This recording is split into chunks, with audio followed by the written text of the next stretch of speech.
નમસ્કાર મિત્રો, તમારા અનુભવમાં ઘણી વખત એવું આવ્યું હશે કે જેને લોન લેવી છે ને એને લોન નથી મળતી, જેને નથી લેવી ને એને માટે લોન માટેના સતત ફોન આવ્યા કરતા હોય છે.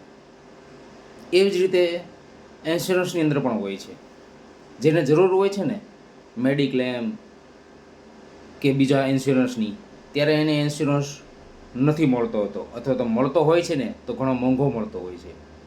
પણ આની આ જ વસ્તુ જ્યારે જરૂર નથી હોતી ત્યારે જો કોઈ તમને પૂછવા આવે અને જો તમને કહે કે એ ઇન્સ્યોરન્સ લીધા જેવો છે, જો ત્યારે લઈ લેવામાં આવે તો એ તમને ઇન્સ્યોરન્સ સસ્તો પણ મળે છે અને સારો પણ મળે છે અને ઓછા બજેટની અંદર વધુ પણ મળે છે. એટલે યોગ્ય સમયે યોગ્ય નિર્ણય લેવા માટે જ્યારે જરૂર ન હોય ને ત્યારે એ લઈ લેવો જોઈએ, જેથી કરીને જ્યારે જરૂરિયાત હોય છે ત્યારે એ જ કામમાં આવે છે. આભાર.